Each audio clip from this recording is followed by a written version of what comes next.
Hi, everybody. Hi. Welcome to Debbie and Logan's Mom and Son vlog. We're happy to be here with you and to answer some of your questions. And the question that we're going to answer today is, when a group of people skip asking you for your input or including you because they can see that you have chronic disabilities. So in other words, they don't ask you if you want to participate, they don't ask you if you have an opinion, and you feel left out when you have chronic disabilities. So what's the best method to use when this happens? Well, there's no real method. The world is not made for people with disabilities. It's just not. And so it would be a quote unquote waste of time to focus on things that other people, that 98% of the population doesn't even think about or care about or have a problem with. And so it's reasonable in my view, that would happen. It's reasonable human behavior is what I mean. That's true. So the reason why they shouldn't do that is because people with disabilities have a completely different perspective of the world. And to ignore them or to not listen to what their perspective is like not using your secret weapon. You need this special look into your business or your relationship or whatever. You need this look on things that most people don't, normal people don't have. Well, that's true, Logan, because the perspectives are so different that people who have disabilities have and people that don't have disabilities have. I mean, we all have different perspectives, but when you have chronic disabilities, you actually belong to a completely different culture. And I didn't think about that myself until I actually read a book about kidney disease, and they talked about people with disabilities being a culture all their own. So there's the best way that I believe that you can handle this is communication, honest, open communication. It would be easy for them to assume that you don't want to be included because they know you're uncomfortable, or they know you're in pain, or they know you have a lot of caregiving to give yourself at home. So they make all those assumptions about you, and they actually sometimes feel like they're saving you by not asking you to participate or asking for your ideas. So I really think communication, letting them know that you want to participate, that you have some ideas, and that's always worked for me.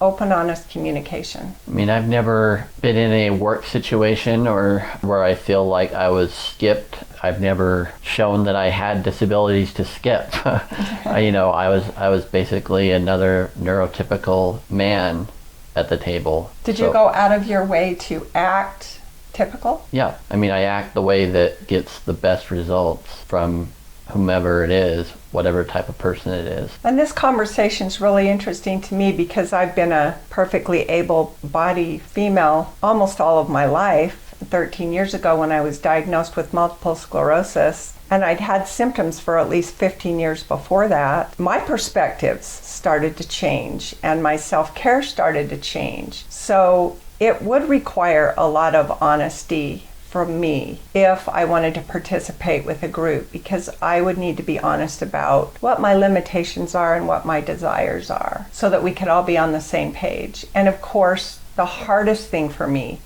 was that if I don't know how I'm going to feel, it's hard to make commitments. And if you have made a commitment, or if I've made a commitment, and the day comes and I am not having a good day, then I may have to break my commitment, and that was terrifying to me. I'd rather not make any commitments than have to break a commitment. But I started to learn that sometimes in life, especially if you have physical challenges, you have to reschedule things and you have to change plans based on your own needs. Yeah, and you have to communicate those needs. But not in a way that is like your needs matter more than other people's needs. It's just that your needs matter to you more than someone else's needs matters to you. It's not rocket science. Our needs are most important to function in a way that best serves us in our own lives. So you're saying everyone's needs are most important to them. Yes. Yep. Like literally. We all have to look out for ourselves, because we have to realize that other people aren't going to look out for us, and they aren't always going to be thinking of us either. It's not like we're the center of attention, or like the universe revolves around us. And it's really easy. Another part of the human condition is thinking that the universe revolves around you. It's hot in here, or the music's too loud, or it's cold in here, or turn up the music. We're all thinking about what we need to be more comfortable, and sometimes forgetting to think about others.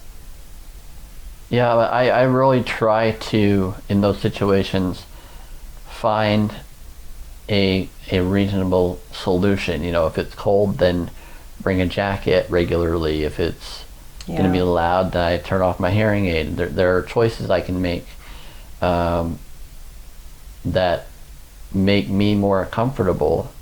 That might mean that I can't talk to a friend in a noisy place because I have my hearing aid off.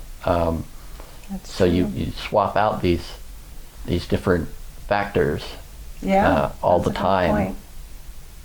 I hope something that we've said will help you in some way. Thank you. Thank you. We'll see you next time.